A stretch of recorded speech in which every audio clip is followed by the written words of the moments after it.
Okay, so let's talk a little bit more about the humoral immune response. So, when our B cells or our B lymphocytes encounter a target antigen, that's going to provoke the humoral immune response. And the humoral immune response is basically where we're making antibodies specific for that antigen that it encountered to go in and help mark it for destruction. So our B cells are considered activated once we have the antigen binding to the receptor on its surface. When we have the antigen bound to the receptor on the B cell, it's going to cross-link them. Once we have the cross-link, it's going to trigger receptor-mediated endocytosis of the cross-linked antigen receptor complexes. This is called clonal selection. So basically, it's going to bring it inside, both the receptor and the antigen complex together. Once we have that inside, it's going to cause proliferation and differentiation of the B cell into effector cells. So interactions with T cells are also usually required in order to help B cells achieve full activation. So most of the clone cells are going to become plasma cells, and our plasma cells are the cells that are actually secreting the antibodies themselves. So they can secrete specific antibodies at a rate of about 2,000 per second for about 4 to 5 days before they die. And we constantly have antibodies circulating in our blood or our lymph, and they're binding to free antigens or marking them for destruction by our innate or adaptive immune systems. So clone cells that don't become plasma cells, like I mentioned before, they are going to remain what we call memory cells. And the purpose of these memory cells are to help mount an immediate response to future exposures to the same antigen again. So we have clonal selection right here. At the bottom, they're showing you the production of several plasma cells. That's going to be the bulk of the cells produced from the proliferation. These plasma cells are going to secrete antibodies down here, but a couple of our cells from the proliferation don't become plasma cells. They can become memory B cells.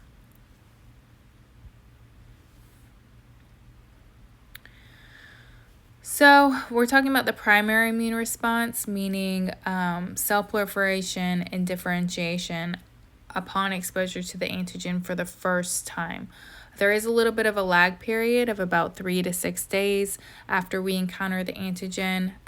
The few B cells specific for that antigen have to proliferate and differentiate into plasma cells because, again, we don't have any memory cells produced yet. So if we're talking about the production of these plasma cells, we have peak levels of them after about 10 days. And then after 10 days, the antibody levels are going to decline. Secondary immune response. So if we have re-exposure to the same antigen, it's going to help give a much faster and longer and more effective response because we made those memory cells from our primary exposure to it. So the memory cells provide for an immunological memory. And if we have these memory cells, instead of waiting a couple days in order to produce the antibodies, now they can actually respond with a couple hours or maybe even days, or not days, within a couple hours. And we can have our peak antibody levels within 2 to 3 days instead of 10 days. And the peak antibody levels are going to be much higher than those from our primary exposure. The antibodies can bind with a greater affinity, and our antibody level will remain for a lot longer, anywhere from weeks to months. So that's pretty much the basis of a vaccine. So here's just a graph showing you, here's our primary immune response right here, which is our first exposure to the antigen.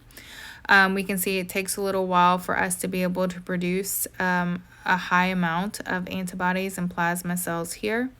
And then if we have second exposure to the same antigen, we can see we have much higher concentrations of our antibody, as well as a much quicker production as far as time goes to get those antibody peaks in our body. This down here is just showing you if we're exposed to a completely different antigen, which would be antigen B, how we'd basically be going through a primary immune response again, where it takes a little bit of time to produce those plasma cells and antibodies, and we don't produce them at as high of titers as a secondary immune response. So when we're talking about humoral immunity, we need to talk a little bit about active humoral immunity. And active humoral immunity occurs when our B cells encounter the antigens and produce specific antibodies against them. So we have two types of active humoral immunity. We have naturally acquired, and then we have artificially acquired. If we're talking about naturally acquired, this is going to be formed in response to an actual bacterial or viral infection. So again, naturally we are going to be exposed to it, and then we're going to produce the antibodies against it. We also have artificially acquired, and this is going to be formed in response to some sort of vaccine. So we can have a vaccine with dead or attenuated, meaning just like it's not fully functional type of pathogen. And these are going to help provide antigenic determinants that are immunogenic and reactive, and they spare us symptoms of a primary immune response. We also have passive humoral immunity. Passive humoral immunity occurs when we have ready-made antibodies. So we're not actually being exposed to the pathogen at all. Instead, we're just basically getting the antibodies against them introduced into our body. So the B cells aren't actually challenged by the antigens, meaning that we won't form any sort of memory against them. So protection is going to end immediately when our antibodies basically degrade and are no longer functional. So there's two types of passive humoral immunity. We have naturally acquired, and we have artificially acquired. If we're talking about naturally acquired, that's when we have antibodies delivered to the fetus via the placenta or through breast milk if we're breastfeeding. Again, the baby's not actually producing any memory cells against those, so they would have to go through a primary immune response if they're exposed to the same pathogens in the future. Then we have artificially acquired, so this is where we're injecting some sort of serum, such as a gamma globulin. And typically we would do this if we're having some sort of rapidly fatal diseases that would kill a person before the active immunity could actually be established. So something like botulism or poisonous snakes or rabies or something like that. But again, in either case, the protection ends immediately when the antibodies degrade naturally in the body. So here's our humoral immunity chart. Again, we have two main categories, active and passive. Active is where we have some sort of exposure to the pathogen itself. One would be naturally, the other one would be via vaccine or artificially.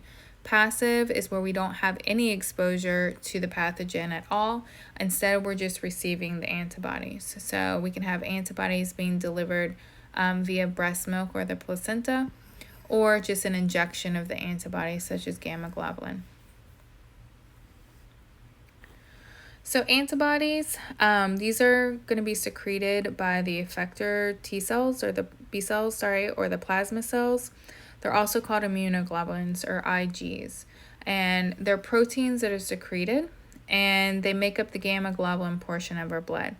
They're capable of binding specifically with an antigen that has been detected by the B cell. So we group antibodies into classes. So there's 5 antibody classes. The structure of an antibody typically is going to be a T or wide-shaped antibody monomer, and then we have 4 polypeptide chains that are linked together by disulfide bonds, which means we just have 2 sulfur bonds that are connecting them. When we're talking about the 4 chains, 2 of them are considered heavy chains, and then 2 of them are considered light chains. We also have variable regions. And the variable region is going to be the region at which the antigen actually comes in and binds. We also have the constant region. So as you imagine, the constant region is constant for each type of class of antibody. So The constant region is going to determine the antibody class. It's also considered the effector region of the antibody. And some common functions include the type of cells and or chemicals that an antibody can bind, and how the antibody class actually functions to eliminate the antigens.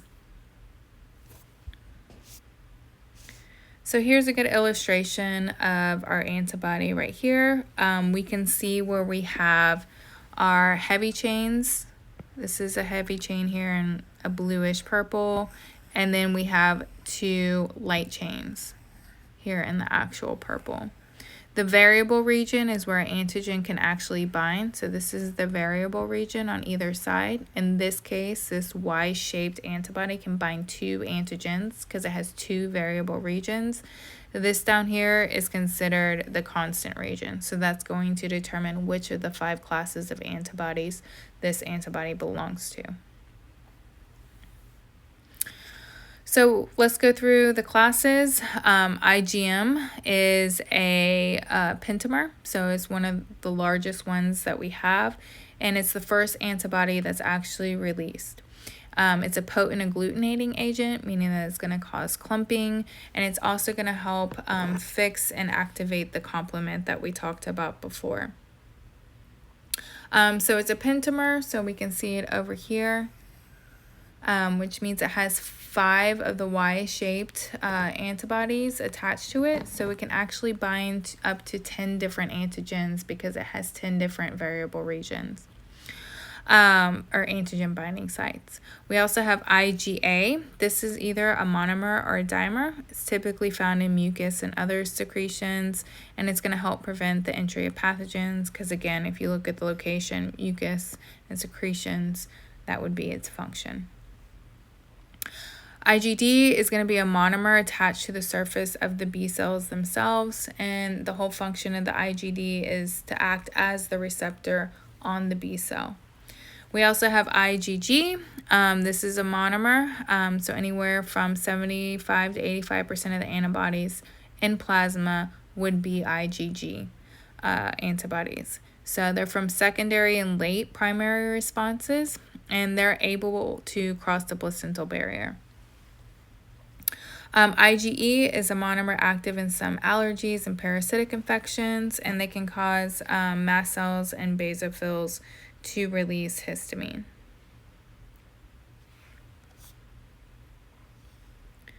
So when we're talking about plasma cells, we really didn't talk about what specific class of antibody the plasma cells actually secrete and release and produce.